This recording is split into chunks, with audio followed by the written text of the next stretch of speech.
Hello students, welcome to Rudra online classes.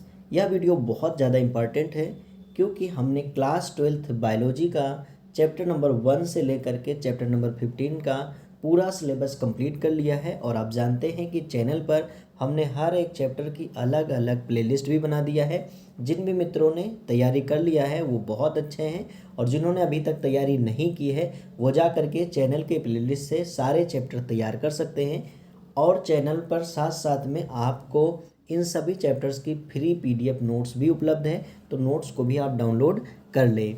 इस syllabus को complete करने के बाद रिवीजन वर्क बहुत ज़्यादा इंपॉर्टेंट हो जाता है, और रिवीजन वर्क की यह पहली वीडियो है जिसमें हम बायोलॉजी के टॉप 100+ मोस्ट इम्पॉर्टेंट ऑब्जेक्टिव प्रश्न पर बात करेंगे। साथ साथ में इन ऑब्जेक्टिव प्रश्न से रिलेटेड जो इम्पॉर्टेंट फैक्ट्स होंगे वो भी बताएंगे, चैप्टर भी बताएंगे, और कौन सा सवाल इस बार एग्ज़ाम में आ सकता है हम यह भी बताने वाले हैं। तो इस वीडियो को कंप्लीट वॉच करिएगा। साथ साथ में ऐसी और भी वीडियोस आपको आगे चल कर के चैनल पर मिलने वाली हैं। तो अगर आपने अभी तक इस चैनल को सब्सक्राइब नहीं किया है तो मेक श्योर कि चैनल को सब्सक्राइब ज़रूर कर लीजिएगा। तो बिना टाइम वेस्ट किए हम स्टार्ट करते हैं हमारे पहले क्वेश्चन से। तो चलिए स्टार्ट करते हैं क्वेश्चन नंबर फर्स्ट से। और क्वेश्चन नंबर फर्स्ट बहुत ही ज़्यादा इजी है और आई होप आप इसका सही आंसर ज़रूर जानते होंगे। क्वेश्चन है, पुष्प होता है अर्थात पुष्प पौधे का क्या होता है? रूपांतरित जड़, रूपांतरित तना, रूपांतरित पत्ती या रूपांतरित फल? तो आप सभी जानते हैं पुष्प एक विशेष प्रकार का रूपांतरित तना होता है जिसमें नर व मादा दोनों या कोई एक जन्नांग हो सकता है। अगर दोनों जन्नांग हैं तो उस पुष्प को हम लोग द्विलिंगी बोलेंगे, और यदि कोई एक है तो उसे एक लिंगी पुष्प कहेंगे। तो इसका सही जवाब हो जाएगा रूपांतरित तना। हमको क्या याद रखना है? पुष्प पौधे का रूपांतरित तना होता है जिसमें उसके जन्नांग उपस्थित होते हैं। चलिए बढ़ते हैं अगले सवाल की ओर। और अगला क्वेश्चन है, पराग कोश की प्रत्येक पाली में कितने प्रकोष्ठ होते हैं? पराग कोश की प्रत्येक पाली में कितने प्रकोष्ठ होते हैं? 2 प्रकोष्ठ, 1 प्रकोष्ठ, 4 प्रकोष्ठ या 3 प्रकोष्ठ? जिन भी मित्रों ने हमारे चैनल से इन चैप्टर्स को पढ़ा है उन्हें इसका सही आंसर ज़रूर मालूम होगा, और इसका सही जवाब हो जाएगा 2 प्रकोष्ठ होते हैं। कितने प्रकोष्ठ होते हैं? 2। तो इसका ऑप्शन नंबर ए सही हो जाएगा।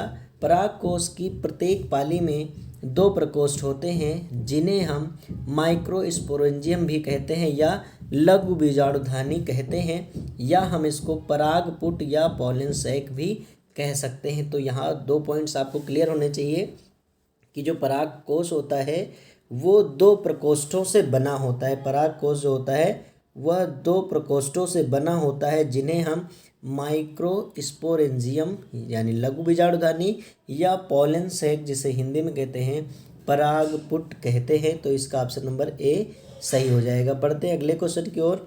और अगला क्वेश्चन है, लघु बीजाणु जनन के दौरान अर्धसूत्री विभाजन किसमें होता है? ध्यान से क्वेश्चन को समझिए। लघु बीजाणु जनन के दौरान अर्धसूत्री विभाजन होता है अंतस्त्वचा में, लघु बीजाणु मातृ कोशिका में, लघु बीजाणु चतुस्क में या परागकण में। तो यहाँ बात की जा रही है अर्धसूत्री विभाजन में, और जो भी बच्चे इस चैप्टर को अच्छे से पढ़े हैं वो सही आंसर इसका जानते हैं, और सही आंसर हो जाएगा ऑप्शन नंबर बी, लघु बीजाणु मातृ कोशिका से। लघु बीजाणु जनन में लघु बीजाणु मातृ कोशिका में अर्धसूत्री विभाजन होता है जिससे क्या होता है, 4 परागकण बनते हैं। क्योंकि हम जानते हैं जो परागकण होते हैं वो कैसे होते हैं, हैप्लॉइड होते हैं, क्योंकि इनमें n नंबर ऑफ क्रोमोसोम्स होते हैं। तो जब लघु बीजाणु मातृ कोशिका में क्या होगा, अर्धसूत्री विभाजन होगा, तब एक कोशिका से 4 परागकण बनेंगे। तो इसका ऑप्शन नंबर कौन सा सही हो जाएगा? ऑप्शन नंबर बी सही हो जाएगा। अगला क्वेश्चन है, परागकोश में सबसे भीतरी स्तर टेपिटम है जिसका मुख्य कार्य क्या है? तो यह इस बार की बोर्ड एग्जाम परीक्षा के लिए बहुत ज़्यादा इम्पॉर्टेंट है। इसको अतिलघुत्तरीय में भी पूछा जा सकता है और बहुविकल्पीय में भी पूछा जा सकता है। तो जो परागकोश की सबसे भीतरी स्तर होती है उसे टेपिटम कहा जाता है, और इसका मुख्य कार्य होता है लघु बीजाणुओं के पोषण के समय यानी उसके विकास के समय पोषण में सहायता करना, अर्थात लघु बीजाणुओं के पोषण में सहायक होती है टेपिटम। तो आई होप ये क्वेश्चन आपको क्लियर हो गया है। बढ़ते अगले प्रश्न की ओर, और अगला क्वेश्चन है, एक परागकोश में लघु बीजाणुधानियों की संख्या कितनी होती है? तो आप इसको स्ट्रक्चर से समझिए कि जो परागकोश होता है वो कुछ इस तरह से होता है, परागकोश होता है इस तरह से होता है, और इसमें क्या होती है, जो माइक्रोस्पोरेंजियम होती हैं वो बीच बीच में दो पालियों में बटी हुई होती है। ये चित्र द्वारा हमने आपको समझाया था। तो दो पाली हो गई यानी दो प्रकोष्ठ हो गए। अभी हमने आपको बताया था दो प्रकोष्ठ होते हैं, और दो में चूंकि दो दो हैं तो टोटल हो जाएंगी 4। तो इसका सही आंसर हो जाएगा 4। एक परागकोश में लघु बीजाणुधानियों की कुल संख्या 4 होती है। बढ़ते अगले प्रश्न की ओर, और अगला प्रश्न है आपका, वनस्पति विज्ञान की वह शाखा जिसमें पराग कणों की संरचना का अध्ययन किया जाता है क्या कहलाती है? तो इसका सही आंसर हो जाएगा पैलिनोलॉजी। पैलिनोलॉजी या परागाणु विज्ञान कहते हैं इसको। तो परागाणु विज्ञान, हालांकि ज़रूरी नहीं है कि हिंदी में ही पूछा जाए, तो इसका अंग्रेजी नाम भी आपको पता होना चाहिए। स्पेलिंग आप लिख लीजिए, PALYNOLOGY,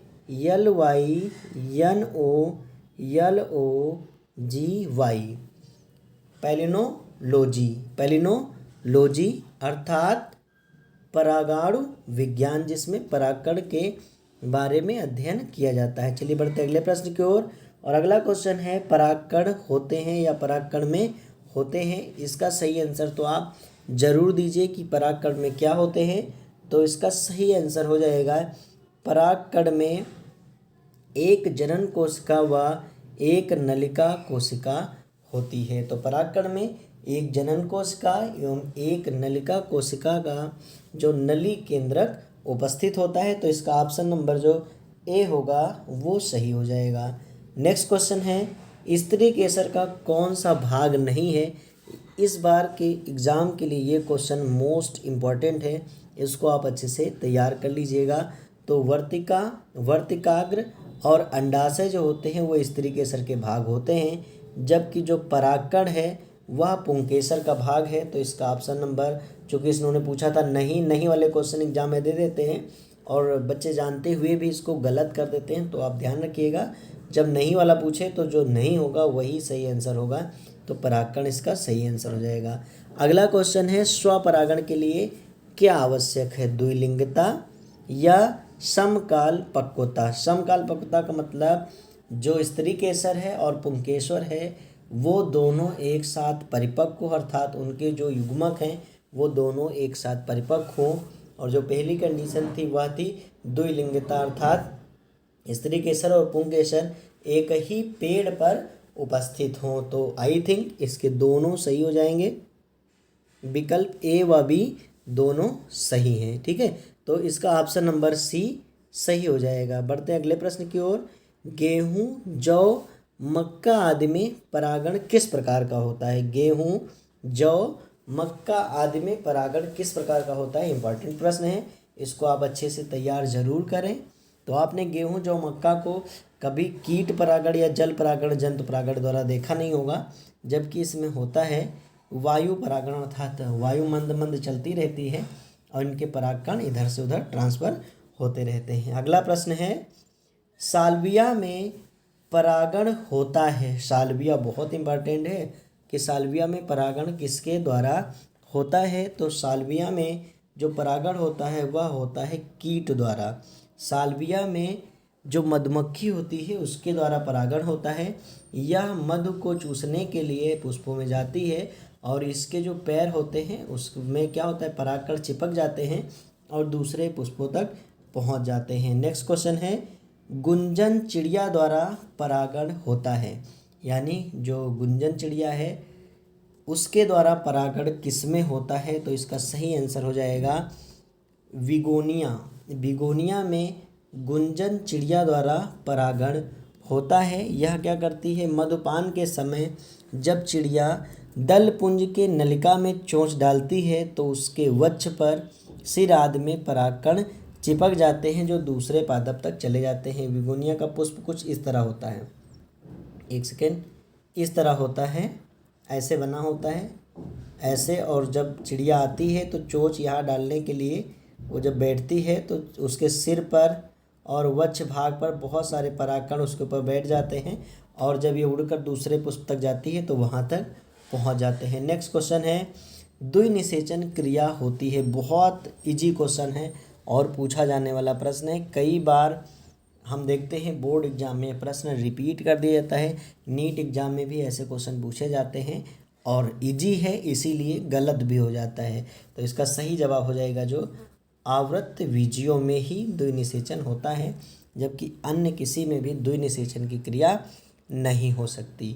अगले क्वेश्चन में बढ़ते हैं और अगला क्वेश्चन है, भारतीय भ्रूण विज्ञान के जनक कौन हैं? भारतीय भ्रूण विज्ञान के जनक पी महेश्वरी जी हैं। कौन हैं? पी महेश्वरी जी हैं। नेक्स्ट क्वेश्चन देखते हैं और नेक्स्ट क्वेश्चन हो जाएगा, अगला क्वेश्चन है, बहुभ्रूणता खोजी गई, किसके द्वारा बहुभ्रूणता खोजी गई? तो इसका सही आंसर हो जाएगा ल्यूवेनहॉक द्वारा। किसके द्वारा खोजी गई? ल्यूवेनहॉक द्वारा। नेक्स्ट क्वेश्चन में बढ़ते हैं और अगला क्वेश्चन जो हो जाएगा वह है, निम्नलिखित में से किस में कीट परागण होता है? निम्नलिखित में से किस में कीट परागण होता है? गुड़हल में, अंजीर में, गेहूं में या हाइड्रिला में?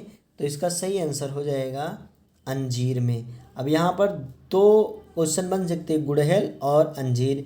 बहुत सारे जो बुक्स हैं उसमें गुड़हल और अंजीर दोनों में कन्फ्यूजन है, लेकिन सही आंसर जो होगा वो अंजीर होगा। नेक्स्ट क्वेश्चन है, एक आवृत्त बीजी में 400 परागकणों को उत्पन्न करने के लिए कितने अर्धसूत्री विभाजन की आवश्यकता होगी? तो हम सभी जानते हैं कि जो लघु बीजाणु मातृ कोशिका है वह करती है अर्धसूत्री विभाजन, और एक अर्धसूत्री विभाजन से कितनी बनती हैं आप बताइए कमेंट में?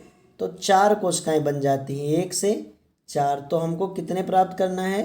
400। तो 400 को करा देंगे 4 से भाग, तो आंसर आ जाएगा 100। तो इसका विकल्प नंबर ख सही हो जाएगा 100।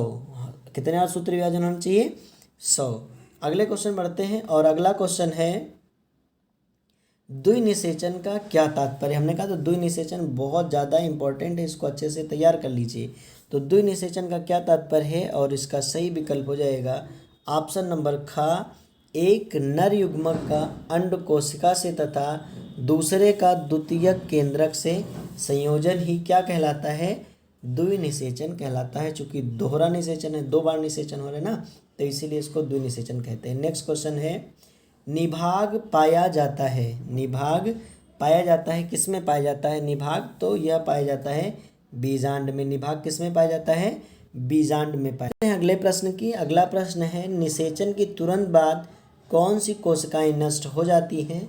तो 2 प्रकार की कोशिकाएं नष्ट हो जाती हैं और वो हैं प्रतिमुख कोशिकाएं और सहायक कोशिकाएं। तो इसका ऑप्शन नंबर डी सही हो जाएगा, ए व बी दोनों। अगला क्वेश्चन है, बीज किसे कहते हैं? बहुत इंपॉर्टेंट क्वेश्चन है कि बीज किसे कहते हैं, इस बार के एग्जाम के लिए बहुत महत्वपूर्ण है।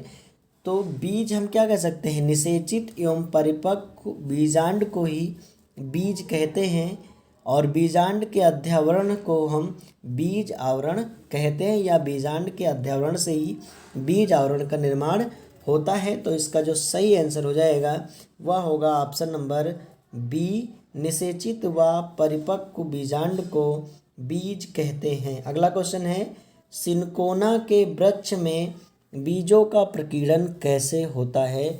सिनकोना के वृक्ष में बीजों का प्रकीर्णन कैसे होता है? बहुत इंपॉर्टेंट है। तो सिनकोना के बीज जो होते हैं वो बहुत छोटे और हल्के होते हैं, इसलिए जब हवा की गति थोड़ी तेज़ होती है तो इनके बीज जो हैं वो प्रकीर्णित होते रहते हैं और दूर दूर तक फैलते रहते हैं। प्रकीर्णन का अर्थ ही होता है दूर दूर तक फैलाव। तो इसका ऑप्शन नंबर सी सही हो जाएगा, वायु द्वारा। अगला क्वेश्चन है, फल एक है, यानी फल क्या है? बहुत इंपॉर्टेंट है, परिपक्व अंडाशय या अपरिपक्व अंडाशय? तो इसमें गलत आपको नहीं करना है। फल एक परिपक्व अंडाशय होता है जब बीज विकसित होते रहते हैं तो उस समय अंडाशय फूलकर रसीला एवं बड़ा हो जाता है और उसे ही हम फल का नाम देते हैं। तो परिपक्व अंडाशय ही फल कहलाता है।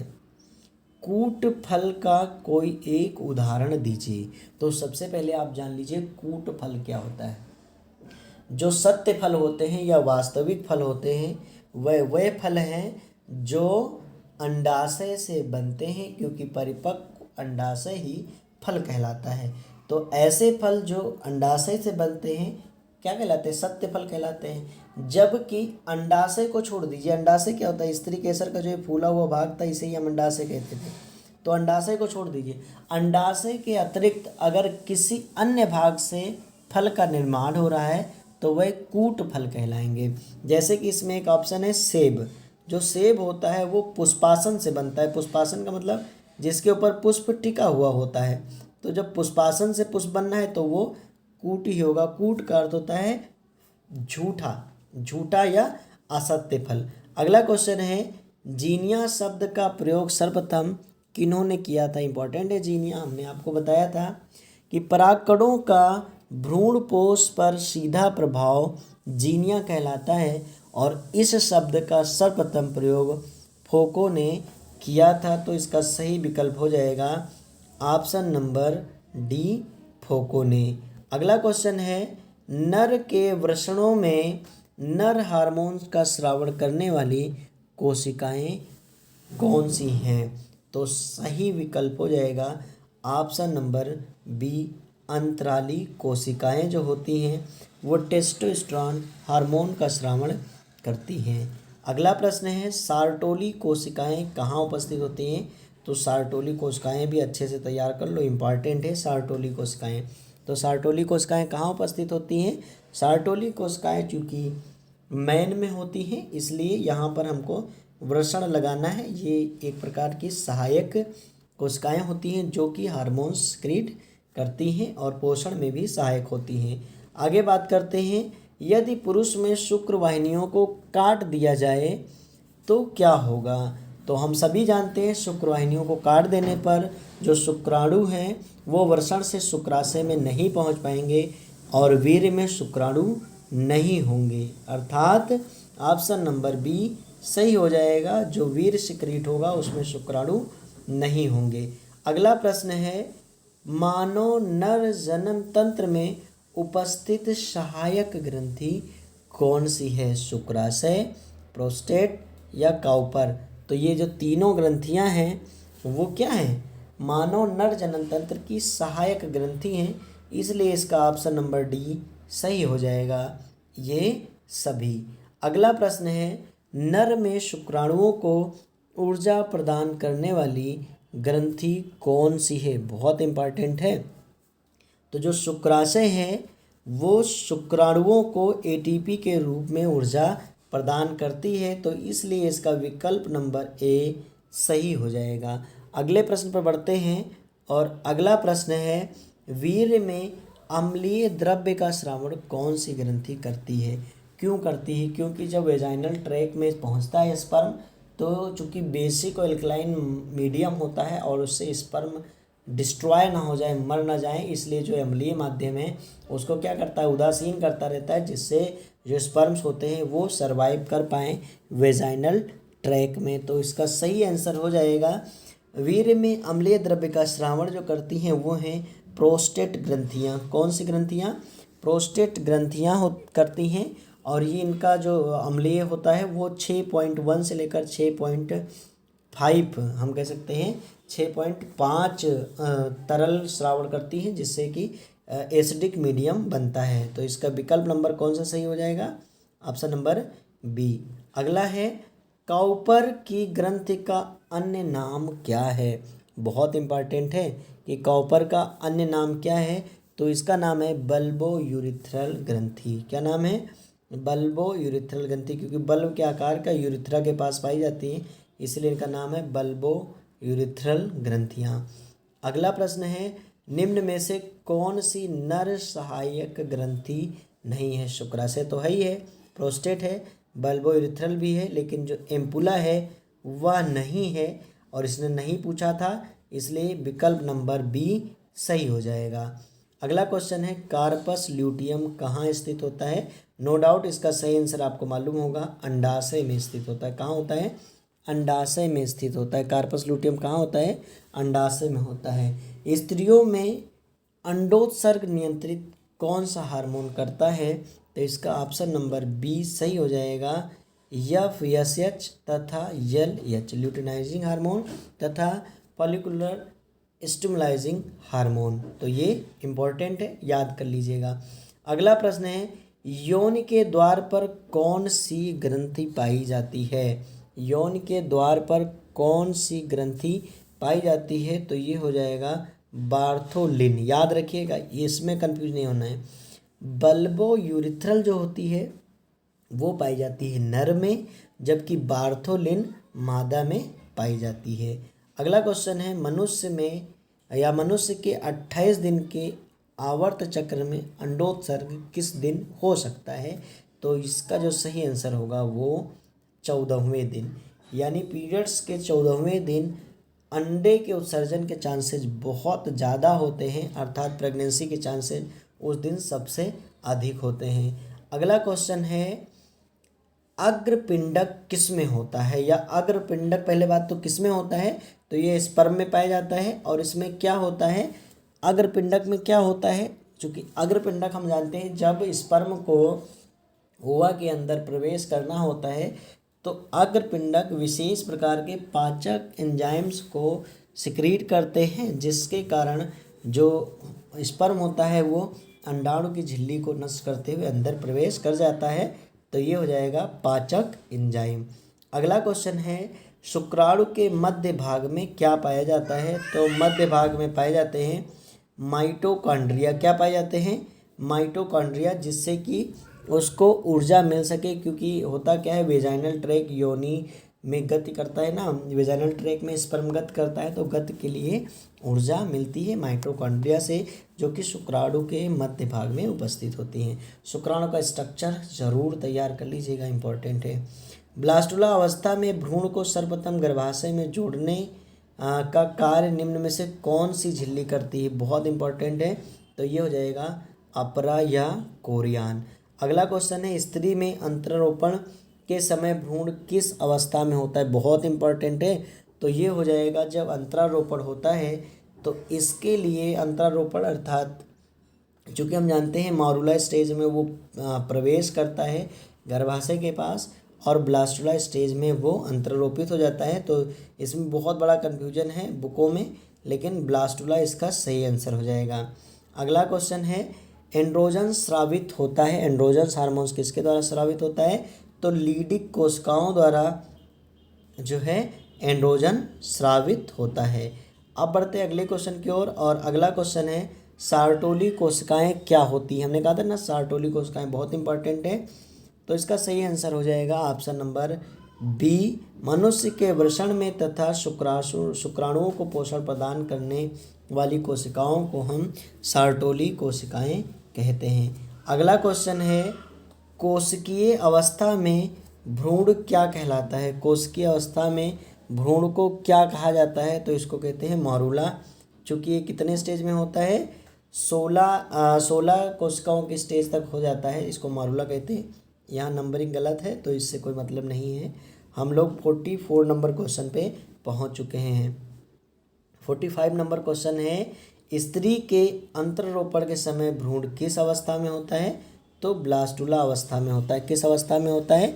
ब्लास्टुला अवस्था में होता है। मॉरुला अगर लगा दिया आपने तो गलत, क्योंकि मॉरुला जो है वो गर्भाशय तक पहुंचता है, ब्लास्टुला अटैच होता है, समझाया था हमने। अगला क्वेश्चन है स्त्री में निषेचन प्रक्रिया कहाँ होती है? इंपॉर्टेंट है। और 46 नंबर क्वेश्चन, चलिए इसका आंसर बताइए। तो सही जवाब हो जाएगा अंडवाहिनी में होता है। निषेचन कहाँ होता है? अंडवाहिनी में होता है। अगला क्वेश्चन है यानी 47 नंबर क्वेश्चन है बहुशुक्राणुता को कौन रोकता है? बहुशुक्राणुता का मतलब अंडाणु के अंदर बहुत सारे शुक्राणु प्रवेश नहीं कर पाते हैं, सिर्फ एक ही शुक्राणु प्रवेश कर पाता है। चूँकि अगर ज़्यादा शुक्राणु जाते तो बहुशुक्राणुता हो जाती। तो इसको कौन रोकता है? तो निषेचन झिल्ली का निर्माण जो होता है वो बहुशुक्राणुता को क्या करता है, अवरुद्ध कर देता है। तो इसका सही आंसर हो जाएगा निषेचन झिल्ली। क्या हो जाएगा सही आंसर, निषेचन झिल्ली। अगला क्वेश्चन है निषेचन का क्या महत्व है, बहुत इंपॉर्टेंट है कि निषेचन का क्या महत्व है। तो ऑप्शन नंबर ए सही हो जाएगा कि इससे गुणसूत्रों की जो संख्या होती है वह द्विगुणित हो जाती है। अगला क्वेश्चन है कि निम्नलिखित में से किसका उद्भव जो है वह मीजोडर्म से हुआ है। तो इसमें भी बहुत कन्फ्यूजन होगा, लेकिन इसका रुधिर ऑप्शन सही होगा। हम आधे पार्ट को कवर कर चुके हैं, यानी 50 नंबर क्वेश्चन में पहुंच चुके हैं। मनुष्य में जो अपरा होती है वह किस प्रकार की होती है, हीमोकोरियल या मेटाडिस्काइडल। तो ये दोनों प्रकार की होती हैं। तो ऑप्शन नंबर ए व बी दोनों सही हो जाएगा। और अगला क्वेश्चन देख लेते हैं। अगला क्वेश्चन है आपका कि निम्न में से कौन सा हार्मोन अपरा द्वारा स्रावित नहीं होता है, बहुत इंपॉर्टेंट है। तो जो ल्यूटिनाइजिंग हार्मोन है वह स्रावित नहीं होता है, चूँकि यह स्रावित होता है अग्र पीयूष ग्रंथि द्वारा। तो इसलिए ऑप्शन नंबर डी सही हो जाएगा। अगला क्वेश्चन है प्रसव के समय गर्भाशय में संकुचन को कौन सा हार्मोन प्रेरित करता है। तो ऑक्सीटोसिन। ऑक्सीटोसिन के इंजेक्शन भी लगाए जाते हैं जिससे संकुचन की क्रिया तीव्र हो जाती है। बढ़ते अगले क्वेश्चन की ओर। भारत में परिवार नियोजन का कार्यक्रम कब से स्टार्ट हुआ। तो 1951 से स्टार्ट किया गया और इसमें जनन स्वास्थ्य की राष्ट्रीय कार्य योजना प्रारंभ की गई थी, जिसमें परिवार नियोजन नामक कार्यक्रम है। 54 नंबर, निम्न में से जनसंख्या वृद्धि रोकने का कौन सा उपाय है। जन्म दर में वृद्धि, तो ये तो बढ़ाने का उपाय हो गया, तो ये गलत है। विवाह आयु में वृद्धि कर दिया जाएगा, सही है। शिक्षा का प्रसार भी सही है। तो ऑप्शन नंबर डी, बी व सी दोनों सही। गर्भ निरोधक की निम्न में से कौन सी विधि है, आवर्ती विधि या संभोग व्यवधान, रासायनिक पदार्थ का प्रयोग या ये सभी। तो इसका ऑप्शन नंबर डी सही हो जाएगा। अगला क्वेश्चन है कॉपर टी क्या अवरुद्ध करती है, बहुत इंपॉर्टेंट है। तो इसका ऑप्शन नंबर सी सही हो जाएगा। भ्रूण का गर्भाशय भित्ति में रोपण को यह अवरुद्ध करती है। अगला क्वेश्चन है हार्मोनल गोली का एक घटक क्या होता है, अर्थात हार्मोनल गोली में क्या उपस्थित होती है। तो इसमें प्रोजेस्टेरॉन की मात्रा जो है वो अधिक होती है। तो ऑप्शन नंबर बी सही हो जाएगा। क्वेश्चन नंबर 58 है मुखीय गर्भ निरोधक पुटिका में कौन सा महत्वपूर्ण हार्मोन होता है। तो इसका सही जवाब हो जाएगा एस्ट्रोजन और प्रोजेस्टेरॉन दोनों, अर्थात दोनों बी व सी दोनों सही हो जाएगा।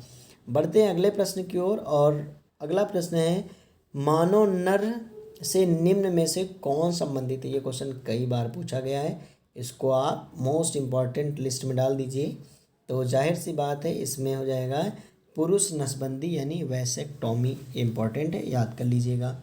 यम टीपी का पूरा नाम क्या है। तो यम टीपी का पूरा नाम है मेडिकल टर्मिनेशन ऑफ प्रेगनेंसी, अर्थात मेडिकल रूप से प्रेगनेंसी को हटाना। अगर अनचाहा गर्भ है तो इसको चिकित्सक की सलाह से हॉस्पिटल्स में किया जाता है, इसी को एमटीपी कहा जाता है। अगला क्वेश्चन है निम्न में से यौन संचरित रोग कौन सा है। आप बताइए कौन से चैप्टर पे हम पहुंच चुके हैं, जनन स्वास्थ्य चैप्टर पर हम पहुंच चुके हैं। तो इसमें से सही हो जाएगा आपका सुजाक जो रोग होता है वो यौन संचरित रोग है, जबकि हम जानते हैं जो टर्नर है और क्लाइनफेल्टर है और हीमोफीलिया ये तो आनुवांशिक रोग हैं। अगला क्वेश्चन है परखनली शिशु का क्या अर्थ होता है, इंपॉर्टेंट क्वेश्चन है, इंपॉर्टेंट है। तो इसका ऑप्शन नंबर सी सही हो जाएगा, पात्र निषेचन भ्रूण को गर्भाशय में रोपित करना। ठीक है, बाहर निषेचन करा के गर्भाशय में रोपित करने को ही हम परखनली शिशु कहते हैं। अगला क्वेश्चन है नीचे दिए गए यौन संचरित रोगों में से उस रोग की पहचान करिए जो विशेष रूप से लैंगिक अंगों को प्रभावित नहीं करता है, मतलब उसमें सूजन या कुछ भी नहीं होता। तो होगा एड्स। एड्स में कोई लैंगिक अंग प्रभावित नहीं होता है, इसमें प्रतिरक्षा तंत्र प्रभावित होती है। जनन क्षमता को सीमित रखने की अस्थायी विधि क्या है। अस्थायी विधि क्या होगा आप बताइए। अस्थायी विधि तो सिर्फ एक ही है, स्त्री और पुरुष का बंध्याकरण अर्थात नसबंदी कर देना, यही हो जाएगी स्थायी विधि। एड्स रोग का कारक होता है तो नो डाउट विषाणु। एड्स रोग का कारक कौन होता है, विषाणु। 66 नंबर क्वेश्चन है एमनियोटिक द्रव की कोशिकाओं में निम्न में से किसकी उपस्थिति से भ्रूणीय शिशु का लिंग निर्धारण होता है, बहुत इंपॉर्टेंट है। तो इसका हो जाएगा बार पिंड की उपस्थिति से निर्धारित होता है। अगला क्वेश्चन है आनुवांशिक जीव विज्ञान की एक शाखा जिसके अंतर्गत अध्ययन किया जाता है। आनुवांशिक जीव विज्ञान की कौन सी शाखा है? तो उसमें क्या अध्ययन करते हैं? आनुवांशिकता एवं विभिन्नताओं का अध्ययन करते हैं। अगला क्वेश्चन है वंशागति की इकाई क्या है? तो जीन है। वंशागति की इकाई कौन है? जीन।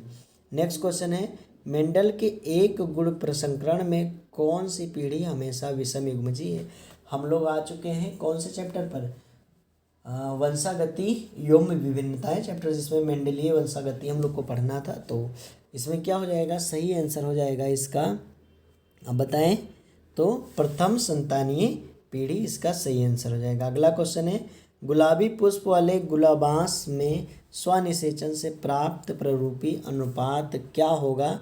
तो ऑप्शन नंबर फर्स्ट 1:2:1 सही होगा, क्योंकि इसमें क्या होता है, ये होते हैं इसको हमने आपको पढ़ाया था, मेंडल का जो नियम था उसकी जो आलोचना हुई थी उनमें इन एग्जाम्पल को हमने पढ़ाया था आपको।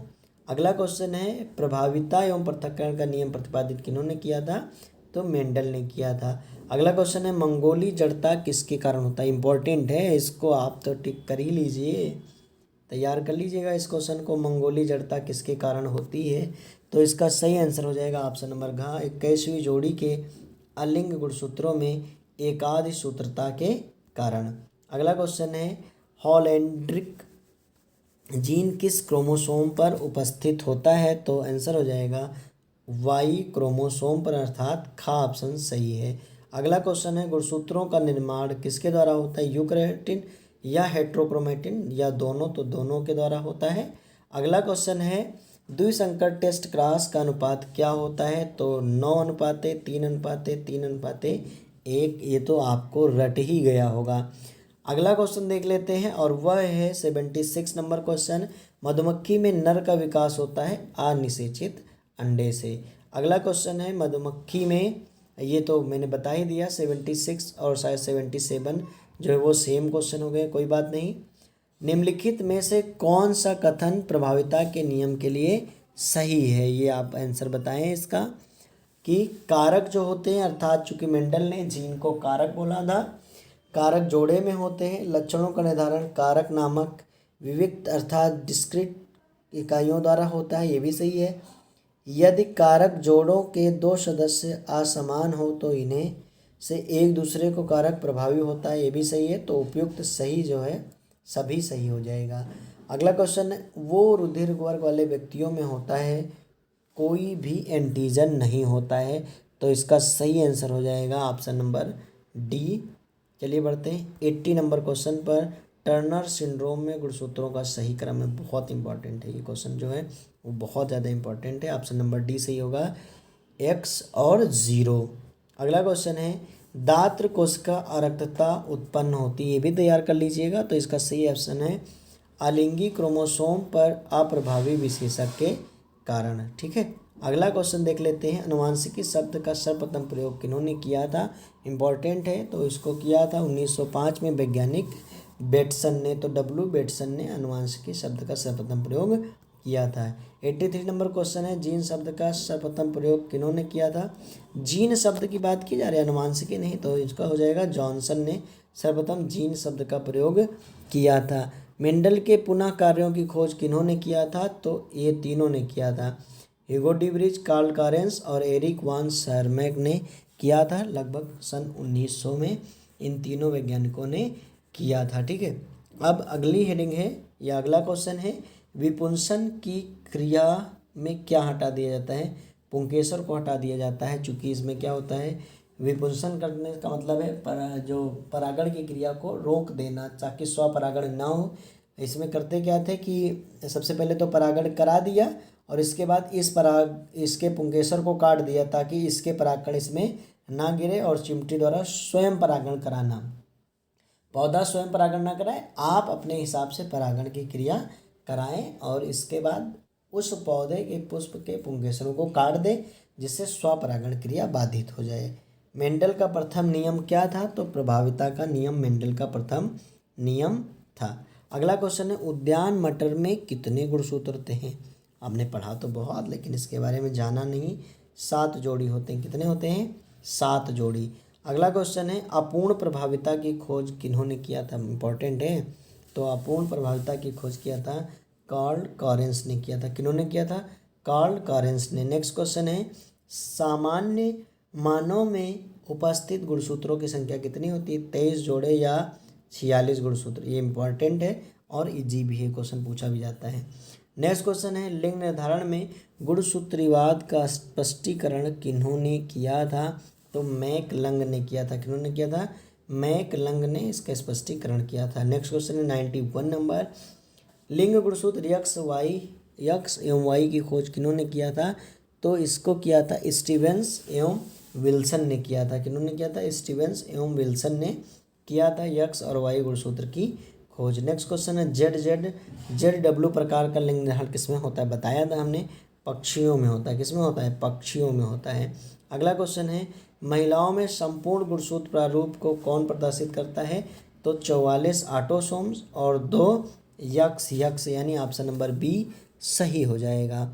अगला क्वेश्चन है, संतान को पिता से कितने परसेंट जो है वो जीन्स प्राप्त होते हैं? तो 50%, क्योंकि 50% माता के जीन्स होते हैं। संलग्नता अथवा लिंकेज का सर्वप्रथम शब्द प्रयोग किसने किया था? तो सटन एवं बवेरी ने। ऑप्शन नंबर डी इसका सही हो जाएगा। क्वेश्चन नंबर 96 है, हीमोग्लोबिन से संबंधित रोग कौन सा है? हीमोग्लोबिन से संबंधित रोग जो है दांत्र कोशिका अरक्तता रोग जो है वो हीमोग्लोबिन की संरचना में विकृति के कारण उत्पन्न हो जाता है। तो ऑप्शन नंबर डी सही हो जाएगा। अगला क्वेश्चन है 97 नंबर, रंजकहीनता का क्या कारण है? तो रंजकहीनता का कारण है मिलेनिन रंजक के अनुपस्थित होने पर रंजकहीनता रोग उत्पन्न हो जाता है। तो ऑप्शन नंबर ए जो है वो सही हो जाएगा। अगला क्वेश्चन है, एक न्यूनसूत्रा का क्या उदाहरण है? या एक न्यूनसूत्रता का क्या उदाहरण है? अर्थात गुणसूत्र उसमें कम हो जाता है। तो ये हो जाएगा टर्नर सिंड्रोम। इंपॉर्टेंट है टर्नर सिंड्रोम, हमने अच्छे से आपको बताया है। 99 है, मृत भ्रूण किस स्थिति में पैदा होगा? तो 44 ऑटोसोम्स प्लस वाई गुणसूत्र यानी यक्स गुणसूत्र अगर नहीं होगा तो भ्रूण मृत होगा। क्वेश्चन नंबर 100 है, जीन विनिमय क्रिया के परिणाम स्वरूप क्या होता है? तो पुनर्संयोजित डीएनए यानी रिकॉम्बिनेंट डीएनए का निर्माण होता है। मटर के पादप में पुष्प की स्थिति का प्रभावी लक्षण है अच्छी स्थिति पर होना। अगला क्वेश्चन है, भ्रूण का रोपण कहाँ होता है? 102 क्वेश्चन पे हम पहुंच चुके हैं, जिससे कि अगर कोई क्वेश्चन रिपीट भी हुआ हो तो आप 100+ क्वेश्चन ही तैयार करें। तो भ्रूण का रोपण कहाँ होता है? नो डाउट इसका आंसर आप जानते हैं, गर्भाशय में होता है। कहाँ होता है? गर्भाशय में होता है। विदलन के अंत में निर्मित कोशिकाओं का गोल ठोस भ्रूण क्या कहलाता है? बहुत इंपॉर्टेंट है। तो इसको हम कहते हैं मारूला। क्या कहते हैं? मारूला। और हिंदी बोले तो तूतक कहते हैं। क्या कहते हैं? तूतक कहा जाता है। नहीं, ऑप्शन नंबर सी सही है। 104 क्वेश्चन है कि घोंघे द्वारा परागण क्या कहलाता है? तो इसका सही आंसर हो जाएगा मलैकोफिली कहलाता है। क्वेश्चन नंबर 105 जो कि आज की वीडियो का लास्ट क्वेश्चन है, द्वि निषेचन में भाग लेने वाले केंद्रकों की संख्या क्या होती है? 2, 3, 4 या 5? तो ये हम आपको दे देते हैं होमवर्क में, चूँकि मुझे भी पता चल सके कि आप कुछ तैयारी कर रहे हैं और आपने हमारी वीडियो को यहाँ तक कंप्लीट वॉच किया है। साथ साथ में आप बहुविकल्पीय आगे का जो भी बचा हुआ पार्ट है उसको कवर कर लेंगे नेक्स्ट वीडियो में। फिर आते लघु उत्तरीय और दीर्घ उत्तरीय प्रश्नों के भी रिवीजन वर्क की वीडियो आ रही है ताबड़तोड़। तो नेट आप जो भी है वो डलवा लीजिए और साथ साथ में नोटिफिकेशन बेल भी ऑन कर लीजिए, जिससे कि आपको वीडियो पहुँचने में कोई भी प्रॉब्लम ना हो। और पीडीएफ चाहिए तो आप हमारे Rudra online classes Telegram channel को ज्वाइन कर लीजिए। वहाँ पे अब आपको रेगुलर पीडीएफ्स मिलते रहेंगे। बाकी जितना भी आपको समय मिलता है आप तैयारी करें और मेक श्योर कि आपको 95+ बायोलॉजी में स्कोर करना है। सारी सामग्री हम प्रोवाइड करेंगे, तैयारी आपको करनी है। थैंक